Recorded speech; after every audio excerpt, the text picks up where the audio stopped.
Bienvenidos a todos y a todas. Muy buenos días, buenas tardes.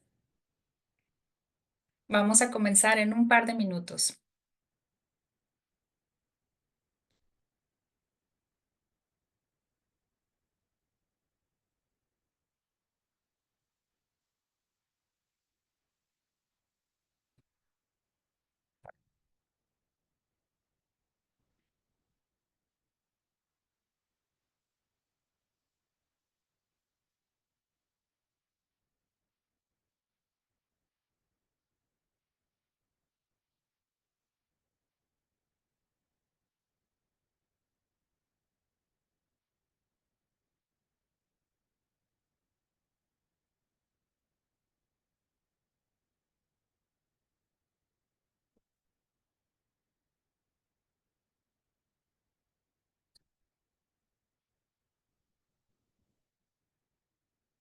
Muy bien.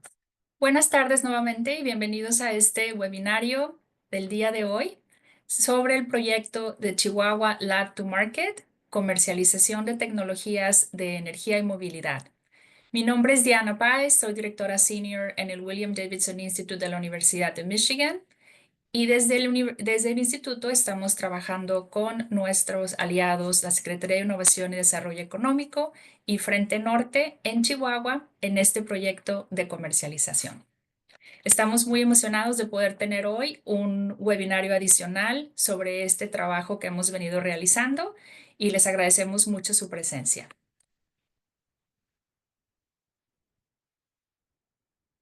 Para los que no conocen sobre el instituto, somos una organización sin fines de lucro afiliada con la Universidad de Michigan y trabajamos para poder capacitar a emprendedores, desarrollar ecosistemas de innovación y desarrollamos también diferentes alianzas con actores de varios sectores en temas relacionados con energía y movilidad.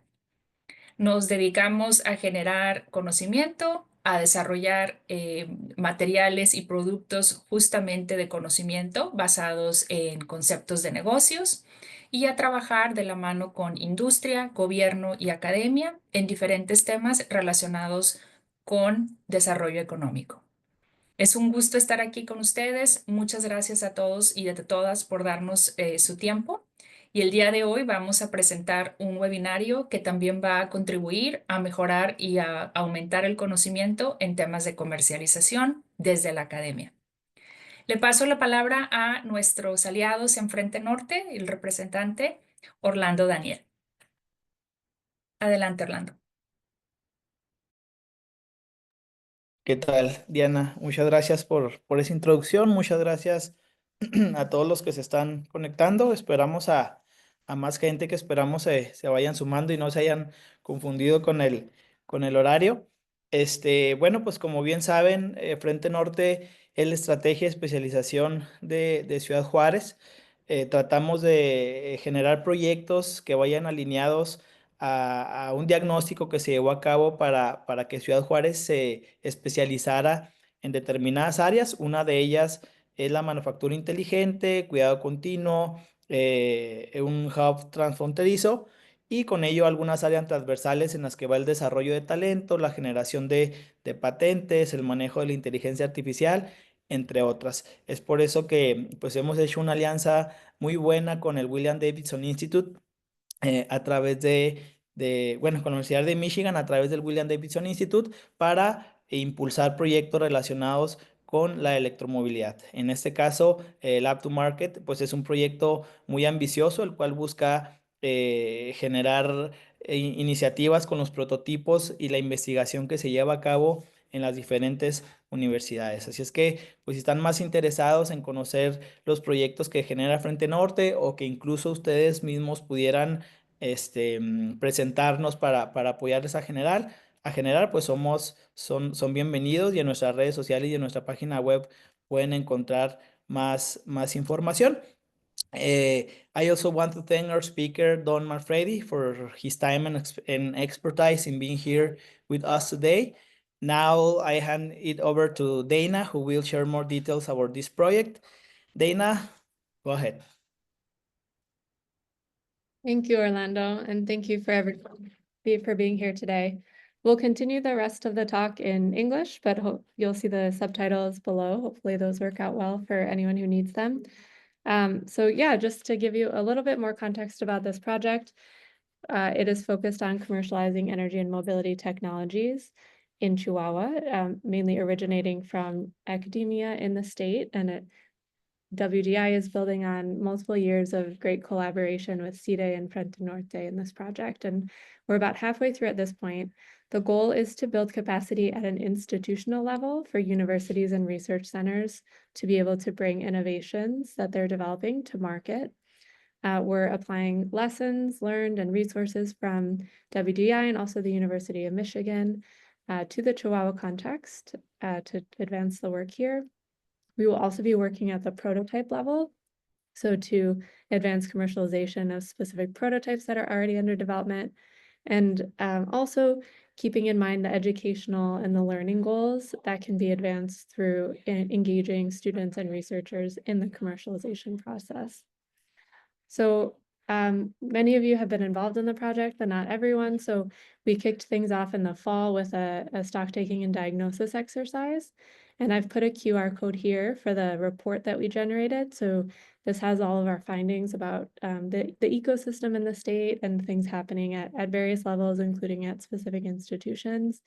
And then based on that, we've designed the second phase to develop resources and share knowledge more broadly in the state related to commercialization. And we're also working more closely with CMAV and ITCJ on a few efforts at their institutions. And then a little bit later in the spring and the summer, we will be advancing the commercialization of specific prototypes, and then also hosting a public forum in June to share the results of the project and bring people together and kind of gather momentum and excitement around this work to keep advancing it. So just a few things for you to keep in mind. And as this project progresses, we will be, one of the resources we're developing is a step-by-step playbook focused on academic commercialization. So we're hoping that this is something that we've heard is would be helpful or a need for people in the state. So we're trying to make this very kind of practical and actionable for inventors or others at universities to be able to build their capacity in this work. And then, as I mentioned, we'll also have an event the week of June 19th. So we hope that you'll save the June 9th. So we hope that you'll save the date, and we'll share more information as it gets closer. So now I'll introduce our main event today. Don Manfredi is the Associate Director of Ventures and a Fund Manager at Innovation Partnerships at the University of Michigan. He's been doing this work at the University of Michigan, and he also comes with extensive industry experience. So he has a lot of different perspectives he brings to this work. And just a reminder that he'll present, and then we'll have time for discussion and questions at the end, either in English or in Spanish. So you can be using the chat for that along the way.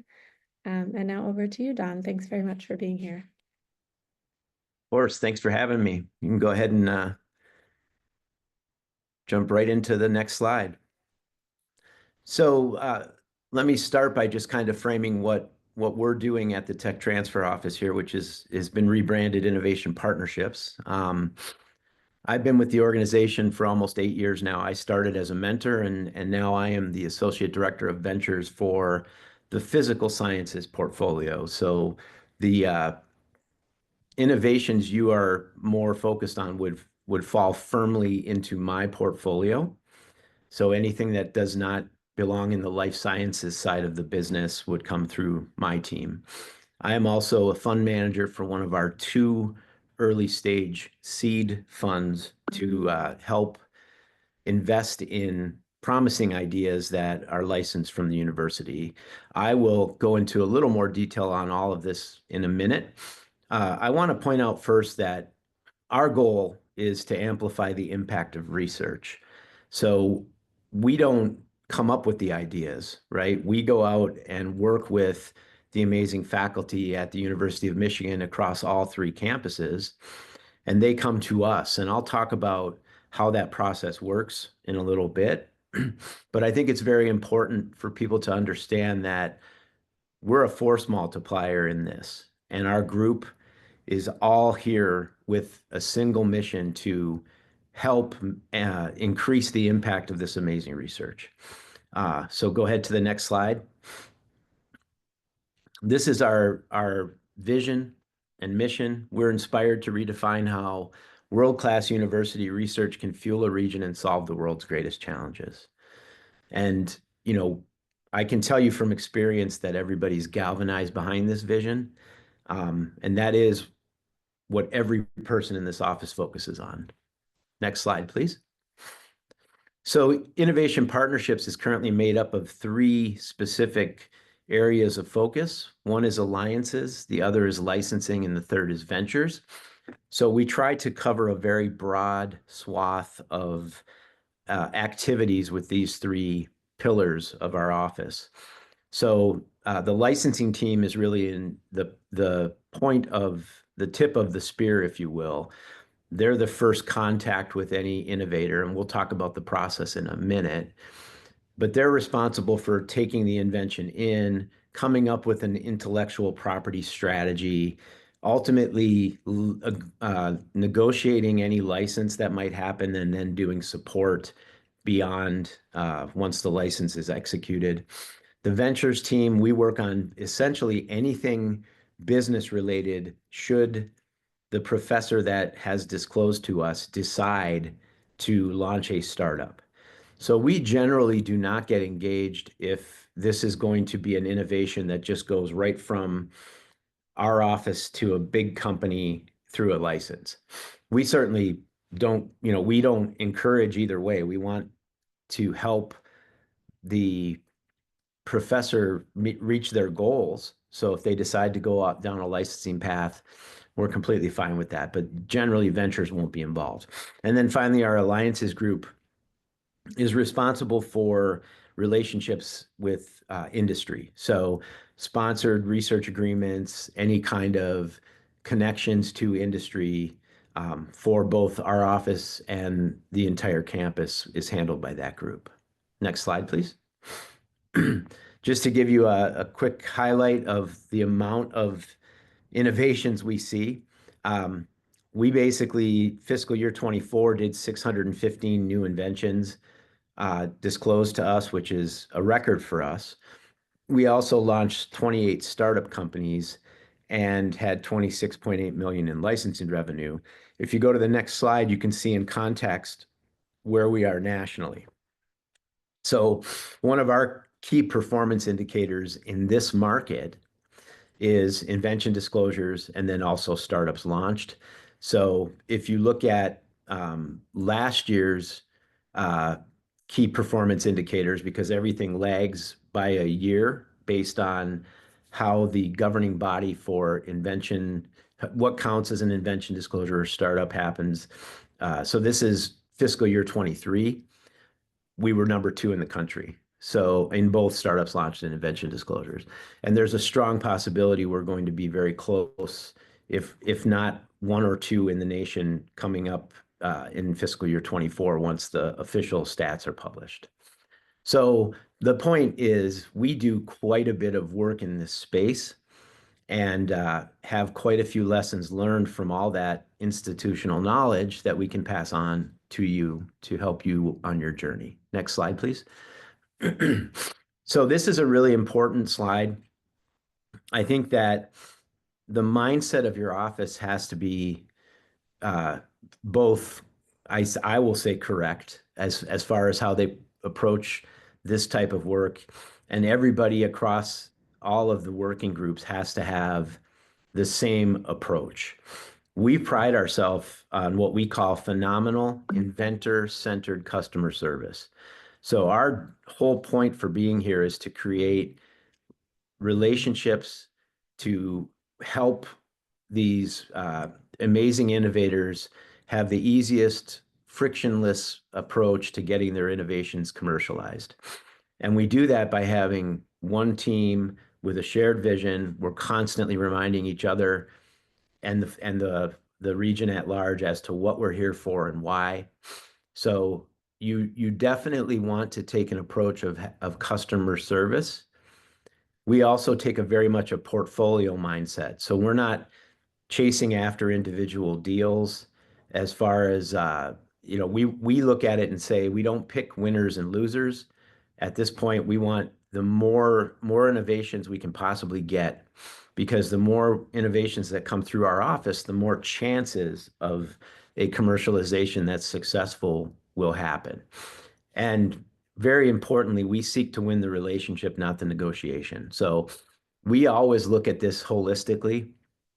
We are always looking for a win-win where both parties come away from the negotiation happy with the negotiation that they have achieved.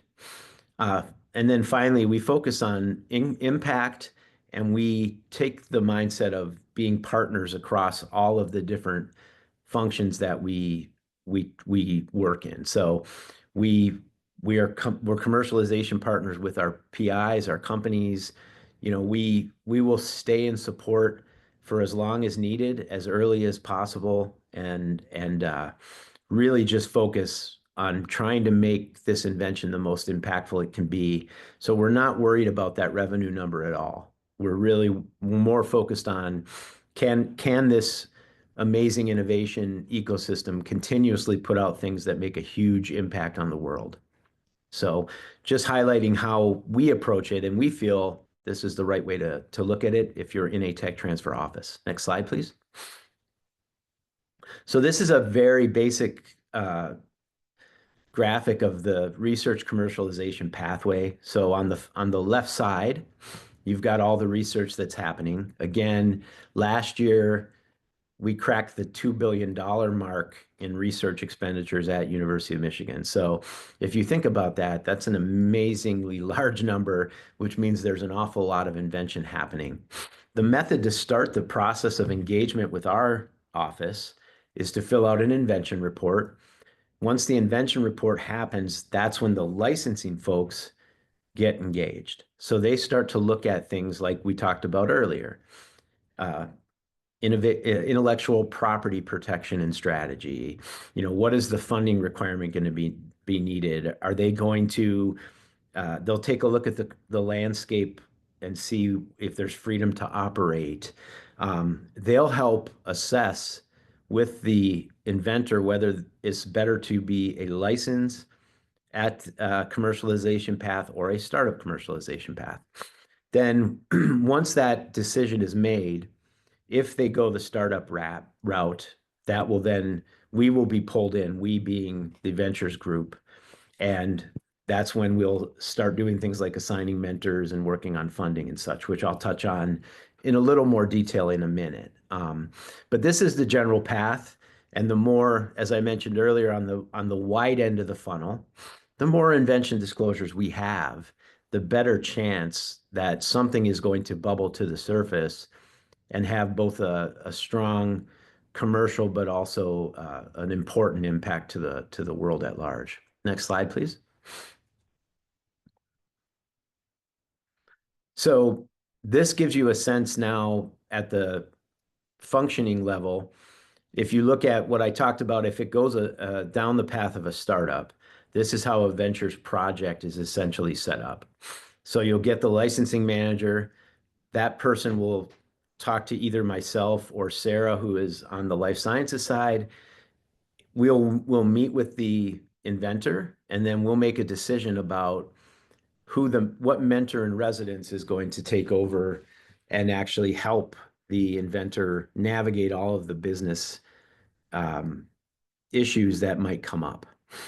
And I'll talk a little bit about our MIR program briefly in the next couple of slides. But in addition to engagement with our MIRs, we also have a decision to make whether there's a chance for grant funding for any of these inventions.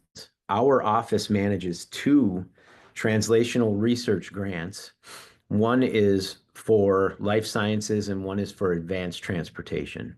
So if it's a physical sciences play that may actually point at the transportation market, that will go into Denise Graves's workflow, and they will apply for the Michigan Translational and Commercialization funding vehicle, MTRAC Advanced Transportation. So that kind of gives you a sense of, and then after that, we'll talk a little more about what happens when they have exhausted all of the grant funding. Where do they go next? Which is something we'll talk about that's also handled by our office. So if you could go to the next slide, please. Hit it again. So I'm sorry, I should have took out the. So what I want to focus on is, in order to effectively help commercialize startups at a university, you really need to be focused on 3 different buckets. So especially if they're going down the startup path. So I'm going to highlight all 3 of these and give you a sense of what we do directly. The innovation bucket is handled by our MTRAC Transportation and MTRAC Life Sciences funding, and we work strongly with the Michigan Economic Development Corporation to help fund and guide us on some of these things. We also have a significant focus on talent and the Tech Transfer Talent Network, T3N, which is also funded by MEDC, provides us with our mentors. It provides us with a lot of phenomenal programming, much of which is managed by our office, but is funded by the state.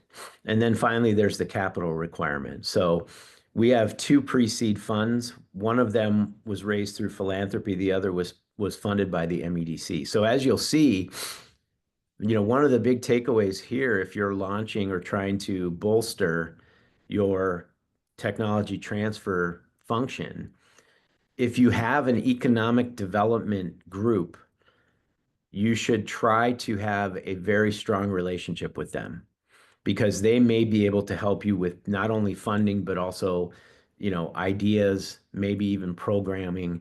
But if there is a body in the areas that you're launching this, something akin to the Michigan Economic Development Corporation, or even like an economic development arm like Spark or some of the local ones, it would make sense for you to reach out and talk to them, because you never know what this potential partnership might do to help bring more resources, not just capital, but also people and just ideas to bear to help you provide the best possible customer service. So I'm going to go into a little more detail on each of these 3 buckets to kind of highlight what we're doing specifically on the startup side through these vehicles. So next slide, please.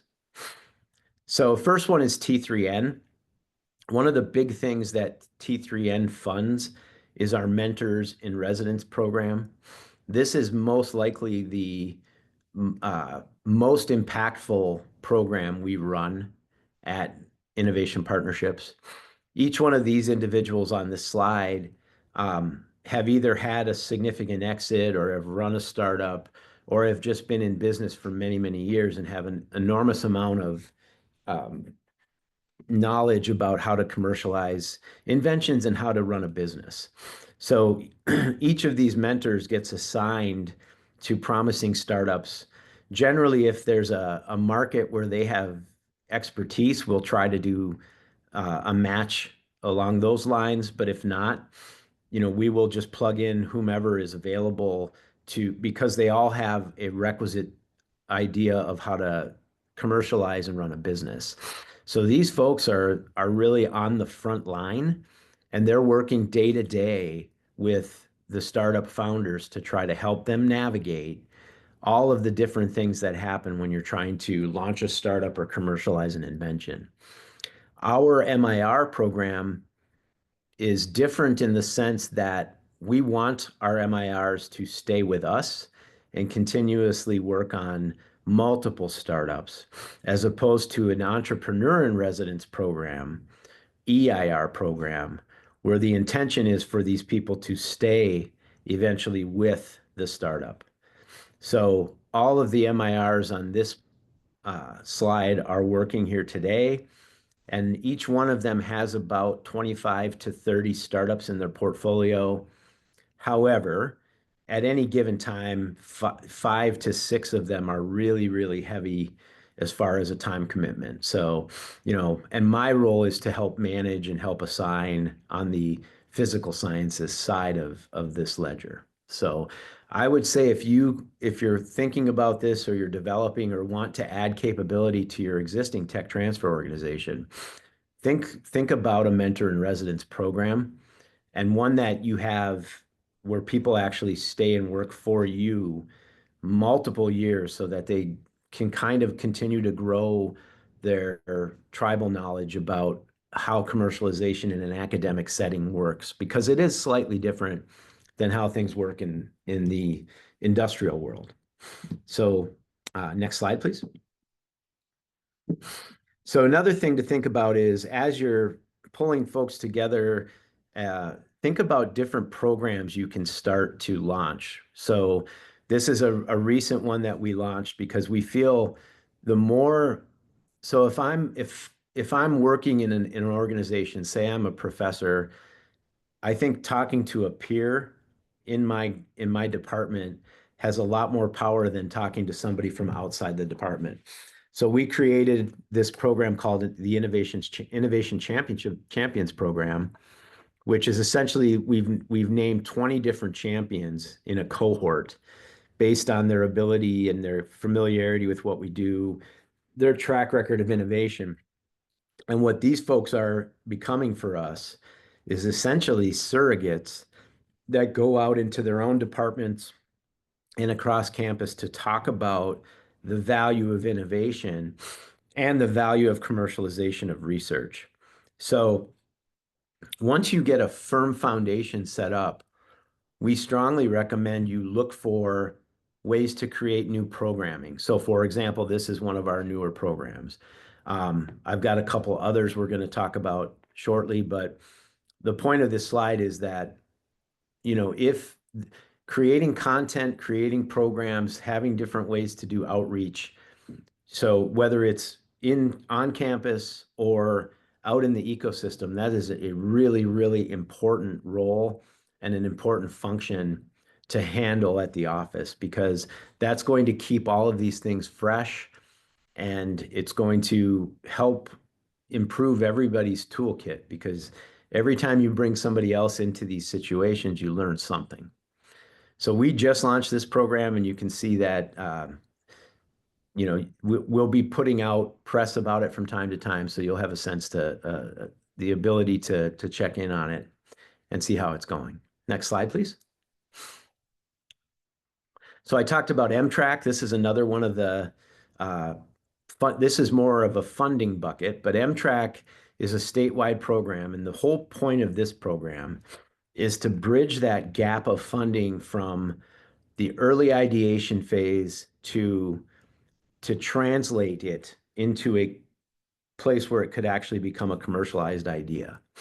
So if you, in the paradigm of M-Track advanced transportation, the only rule is you have to be this is a statewide program, so you have to be at any of the public state universities in Michigan, and you cannot have executed a license prior to joining M-Track, because the goal of this program is to translate your research into a commercialized entity.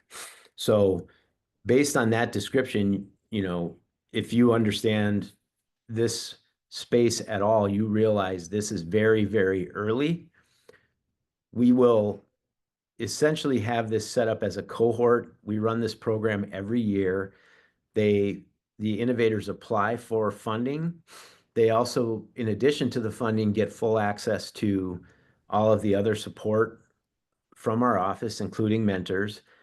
And most importantly, we've got an external operating committee that is on this project that is made up of a cross-functional team of industry people.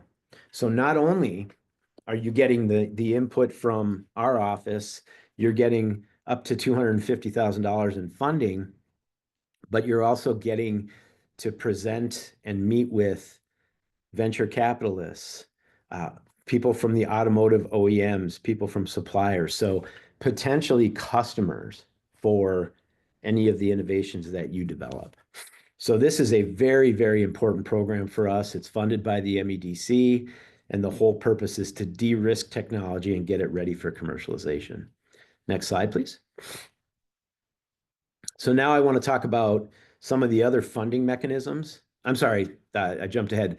I want to talk about another one of the programs. So again, just highlighting the idea that I came to William Davidson Institute last year and presented. Neither of the programs, either the Accelerate Blue Foundry or the Innovation Champions, were even thought of yet. So these are both brand new that have happened within the last year. The reason I'm bringing that up is because it's important, again, to just keep innovating, right? We can't just have the professors doing the innovation. We have to be meeting them with new programs, exciting programs, ways to re-message how, this idea of how to launch a company. So the main part about Accelerate Blue Foundry was trying to solve the talent problem. So we're connecting nationwide network of entrepreneurs with the researchers at U of M. Next slide, please. So the objectives, I mentioned already, bridge the talent gap. So when a professor comes to us and talks about starting a company, we always say, what are your goals? And are you planning to leave academia to manage this business full time? And if they say no to the second question, we completely accept that. We never put pressure on them to leave their seat, leave their academic job, but we tell them that somebody has to run the business full time. So if it's not going to be them, we have to go out and find an adequate person to take the company out. And I don't know what it's like where you're at, but it's very hard to find solid talent that's willing to take the risk at this early stage. So the Foundry was a nationwide matchmaking event to try to find entrepreneurs that are looking to take out startups and get them connected with some of our higher profile ones. The other things that we're doing with this is, obviously all of this would drive economic impact. We hope that this will accelerate the launch of a company, because the faster we can get a business lead in there, the better. And sometimes it may help us. And again, I say may because we're in the middle of this right now. So we haven't gotten to the end and don't know whether it's going to be as successful as we hope. So far, it's been very good, but at the end, it's going to come down to how many of these matches stay to where these companies stay with the entrepreneur we match them with, and if they're able to get adequate funding to continue. But more importantly, don't hesitate to try new things. This is an experiment. And by the way, we borrowed this idea from University of Colorado Boulder and tried it here. So, make sure you're doing benchmarking like you're doing today, right? You're talking to the tech transfer office for U of M to try to learn some of the best practices that they're working on. Well, obviously, we're doing the same thing, right? We're out meeting with other tech transfer offices. We're out in the ecosystem at events. We're always trying to find new ways to satisfy our customers' needs. Next slide, please.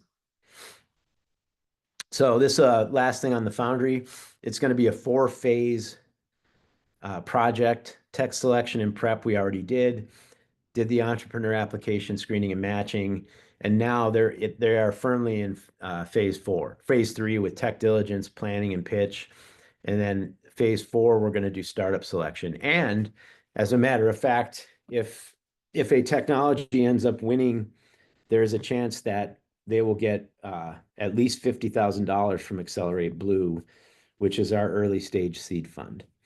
So we're excited about this one. The other unintended, or not more, I guess, an intended consequence of this is anybody that doesn't match up, now we've got a list of talent that we can reach back out to and say, hey, we've got this other startup. Maybe you'd be interested in managing that one. So more to come. Happy to give updates as this program unfolds. Next slide, please. Last couple things, we're just going to talk about funding. Accelerate Blue was up and running last year when I met with this team, but this is our first pre-seed seed stage venture capital fund that we stood up at the end of 2019, early 2020. We can only invest in licensed U of M intellectual property startups that are based in licensed U of M intellectual property. So this is only pointed at University of Michigan across all 3 campuses. Next slide, please. So the whole point so far, we've for every $1 in ABF, the companies that have been invested have raised almost $50 in outside funding. You can see from the numbers, economic impact, we've had about 370 jobs created since we started. We have about 25 million cash on hand for investment. Most of that was raised through philanthropy. And as of today, we've invested close to 7 million. You can see on the right all of the portfolio companies. And in fact, if you go to the next slide, there's a blow up, I think, after the timeline. So this kind of gives you a sense of how we got to where we are with our funding. We stood the fund up, got approved by the regents in 2019. We raised the first 5 million from philanthropy. So we went out to donors and asked if they would make a donation to this fund without any consideration for them getting any of the equity or anything. This is a pure donation. Essentially, all of the money that goes in will go straight to the startups. So it's not like a traditional model where all of those donors would become limited partners. All they get is essentially access to talk to the startups. We have meetings, we keep them abreast on what's happening in the ecosystem and what's happening with our technologies. But this was strictly just them giving us gifts. So we hit the successful entrepreneurial ecosystem pretty hard here and had some significant investments from some very high-end entrepreneurs that have had big liquidity events. But what you see is as you go further down to the right, we started getting some traction and ended up getting a $10 million fund commitment from University of Michigan. And then we ended up we're in the process of getting some additional capital from the state now. So this is Accelerate Blue. If you go to the next slide, please. This is a snapshot of all of our portfolio companies. So you can see that we've only been around for almost 5 years, and we've got quite a few investments going. We have not had any significant exits yet. We also haven't had any write-offs, so far so good. But again, there is no regional requirement, so the company does not have to be based in Michigan for this fund, but they have to have an active license with the university. Next slide, please. And this just kind of gives you a sense of latest investments. It's not all of them, but it's kind of just a snapshot to give you a sense of check sizes and how we're spreading out our bets. Again, this is patient capital. It's not, we're not going to be aggressive with the startups we invest in so that they, speed to an exit, because our fund is not as focused on returns as it is on helping them get the resources they need to commercialize their invention. Next slide, please.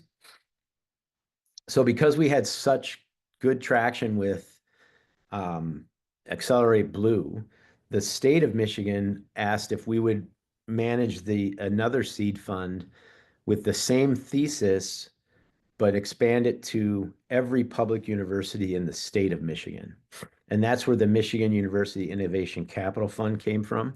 So next slide, please. We were given a $5 million grant from the state. And we have taken that money and established MUICF. And now we are looking at deal flow across the entire state. So if you're at Michigan State or you're at Western or Grand Valley, you can pitch to us and have access to early stage pre-seed and seed capital. That fund now has been running for about a year, and we're slowly starting to get our deal flow to a place where we're making, we're under 10 investments so far, but it's starting to get pretty busy, which is great. So that's one of our two funds, and it's important to, I'm not suggesting that to have a successful tech transfer office, you have to have a fund. I can tell you it helps a lot. And I can also say that if you can't stand one up inside of your own organization, it would be strongly recommended that you partner with somebody that can help you with this very hard money to find.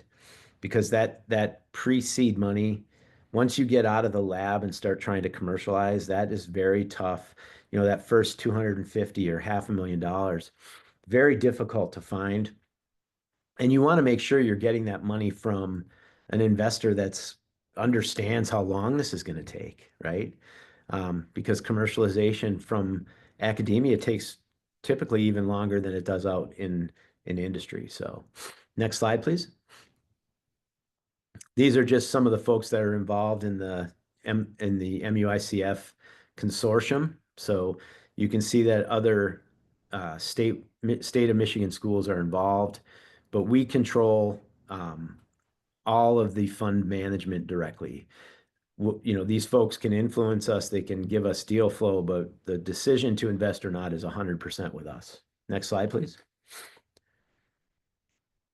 And I think I said enough about this, so you can skip this one, sorry. So to kind of close out so that we have enough time for questions, why do researchers engage with us? Well, one of the reasons is they recognize that we just want to help them create real world impact. You just have to meet with one team member to understand what the entire organization is about. It's about world-class support. The other reason is financially, because commercialization of research is expensive. We can help find grant programs. We can help find pockets of money. And we also know that if they work with us, they're going to benefit. They, being the innovators, will benefit financially because they'll be able to get licensing revenue. The other thing is, we take a very complementary approach. We always, we're stewards of this ecosystem. We're trying to work with everybody across all three campuses at all times. We are also trying to influence what happens in the state's economic development policy, recognizing that all of these commercialization activities result in positive things for the state and hopefully the country. So, everything we do, we're focused on this as our outcome, which is impact, both economically and hopefully, culturally, hopefully, whether it's a breakthrough in like flu mist or OLED displays, that it'll have a long-lasting impact on people. Next slide, please. And then just to leave you with this is just a graphic of all of the companies that we've spun out since we started. So you can see this goes back to 14. So that we were here a little bit before that, but we didn't start really tracking it in earnest until around then. But you can kind of see that over time we seem, we're growing and getting more and more startups. Part of that's through outreach. Part of that is just through people hearing good things, right? Think about the Innovation Championship Program. That's part of outreach. They're out, professors talking to their peers saying, hey, You know, if you've got an idea, this organization will actually help you. Don't be afraid, right? Because not all tech transfer offices approach this the same way. Some of them are more transactional. And especially if a professor has come from another school, there's an outside chance that their experience before wasn't great. So if they've got somebody in their department telling them to engage with us, that's going to have a lot of be very powerful. Additionally, we're always out talking to folks in the on campus, all three campuses, or in the ecosystem, explaining to them what we do, how we do it, and why they should work with us. So next slide, please. So that was it. I know I covered an awful lot of ground, but I did try to put it in a format that kind of followed the process, but focused on the stuff I'm doing day to day, which is the startup work. At this point, if anybody has any questions, I am open to do my best to answer them. Thank you so much, Don. That was really, really interesting. And like you said, some of these things are brand new since the last time we heard from you. So it's exciting to hear how you're growing and evolving all the time. Thank you. Feel free. I don't think participants are able to unmute themselves. So please put any questions in the chat and we will facilitate that. I can ask you one to kick things off. I think you answered this to some extent, but thinking about the ecosystem in which you operate, like within the university and then also more broadly the state, could you talk about some of the things that are really necessary to enable the kind of work that you do? Sure. I mean, some of this is my opinion, but it's also based on what I've seen. It really does help to kind of say what I had mentioned before. Having a strong economic development partner is a good thing to have. So we're lucky because we have a really good local one with Spark Ann Arbor, which we work with a lot. And also to have a strong state partner or federal partner, right? So those are really important. And then, you know, once you have those things in place, spending the time to go out and build relationships in the overall ecosystem with other venture organizations, with other economic development groups, with other tech transfer offices is really, really critical. And part of the way you do that, in my opinion, is by sharing your information. You know, we published a book, or not a book, but a guide on how to launch a tech transfer organization back in the mid 2000s, and you know, we still give that away for free because we feel like, you know, if every organization was doing, as you know, solid work, then the entire world would benefit. And I know that sounds a little bit you know, pie in the sky, if you will, but I believe it. And the longer you know, the more that you end up doing along those lines, the more partnerships you can work through. And then finally, you know, be a presence on campus, show up to events, you know, make sure that you're available to answer questions, be a resource. You know, that's biggest thing is just, we have to ask ourselves all the time, you know, how can we be a resource to our customers, right? And we're always looking for new things to do, trying to keep it fresh. But and then, you know, you can't do any of this without really good innovators. So if you don't have really good inventors that are pushing out really amazing stuff, it'll be hard for you to run a solid office, right? So if we didn't have our innovators, we wouldn't even need to be here. That's wonderful. Thank you so much, Dawn. I just wanted to, echo what Dana was saying. I thought it was right, right on your entire presentation, and you really hit on really important points. I see that there are some questions coming in. One quick thing I have, based on that I wanted to share, based on our experience also working with partners, is the mindset question. And you did say, you have now the innovation champions, and you're talking to faculty constantly. It's possible that there might be some faculty that maybe commercialization is not top of mind for the research. So how do you cultivate that mindset in those conversations to ensure that maybe if it's not so much on the radar, they can expand that and then start to work towards that goal? That's a great question. I think some of it comes down. So the main thing is how you message this, because one of the things we do run into from time to time is the problem with researchers thinking that commercializing their inventions is actually a bad thing, or that it's not going to be handled correctly, or that the university is going to misrepresent them, or, so that's, step one is you have to get people to understand that commercialization of research is not a bad thing. And to also get people to understand that their goals are the most important thing. So if they want to commercialize something just because they want as many people to benefit from the invention as possible, and they don't care about whether they become a billionaire or not, we're going to walk them down that path. We're not going to force them to become, business people.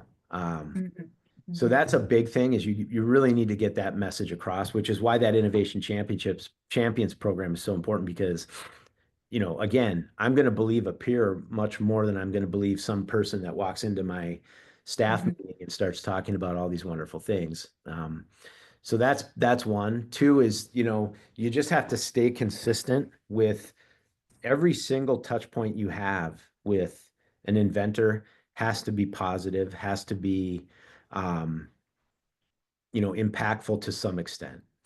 And at least it can't be, off-putting at all. It has to be a good experience. So when we say we want to win the relationship, that's what we mean, is that we want people to be happy to work with our office, and understand that we truly are here to help them, and not to steal their idea, or not to, so, and all that is discipline to keep staying on message, discipline to, put your game face on every day that you walk into the office, so that no matter what's happening outside of these walls, you're able to provide exceptional inventor-centric customer service.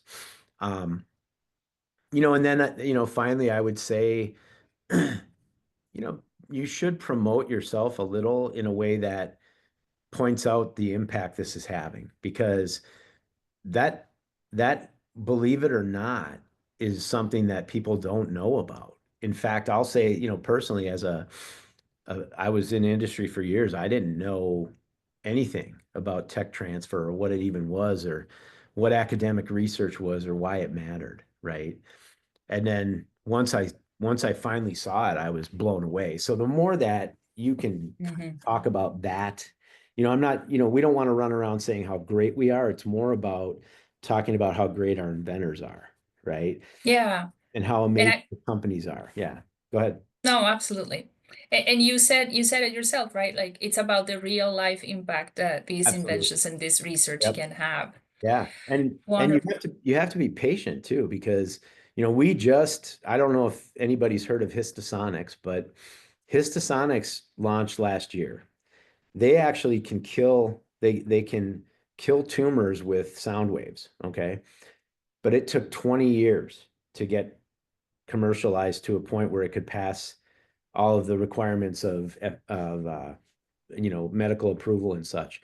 And they just incorporated and sold their first units last year. So if you think about it, you have to be patient as well, because now they've got a backlog. Their machines are $2 million a piece, and they can't make them fast enough.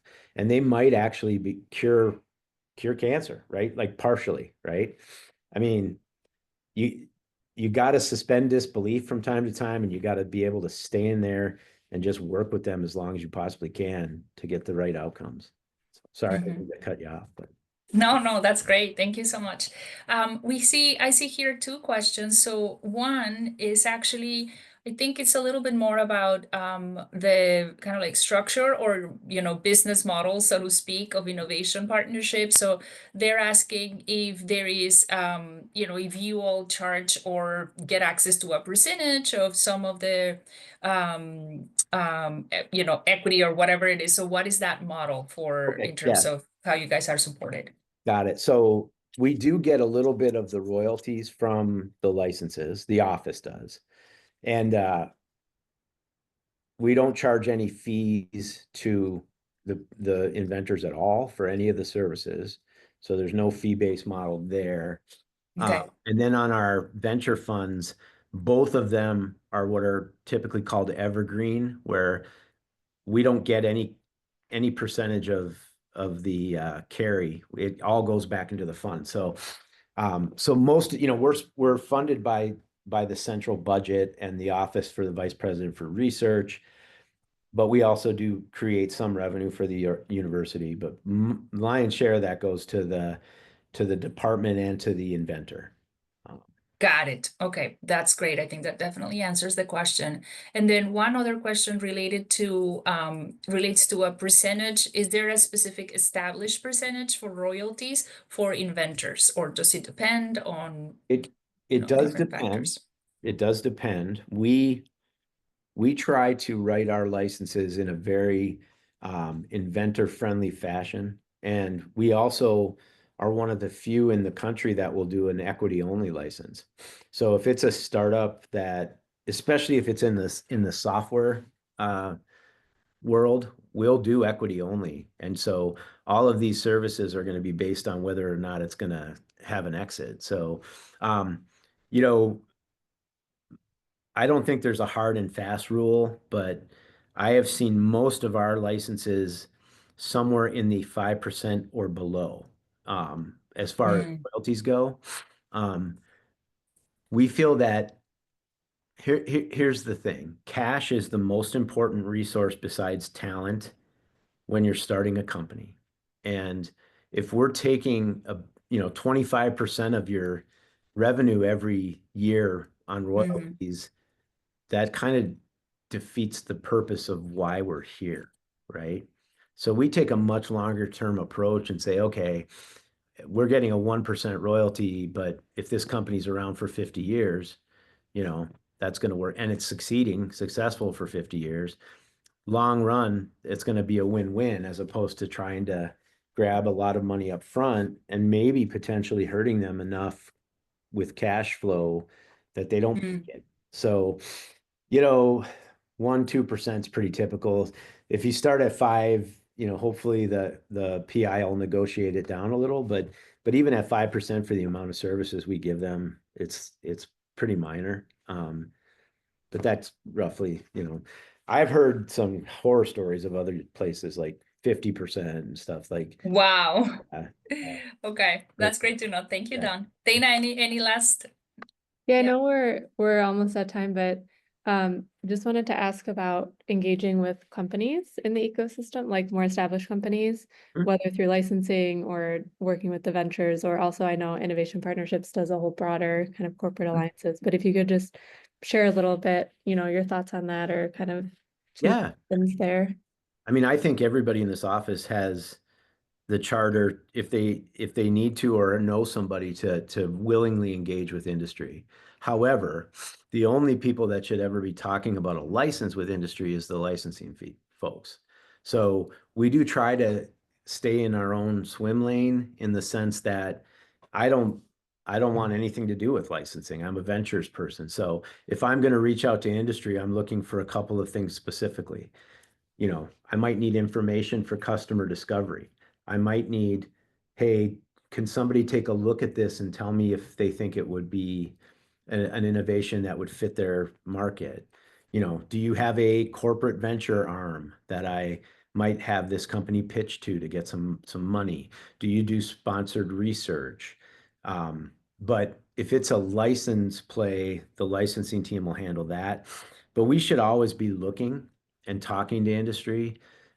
If you've come from industry, especially, you know, keep your contacts fresh, keep, you know, staying in touch with people, because I reach back into my old network a lot, you know, to find out information or connect about a technology, you know, talk to scouts, talk to whomever. So I would say you should be very aggressive along those lines as far as frequency of contact, but always have the lens of representing your startup with the contact, right?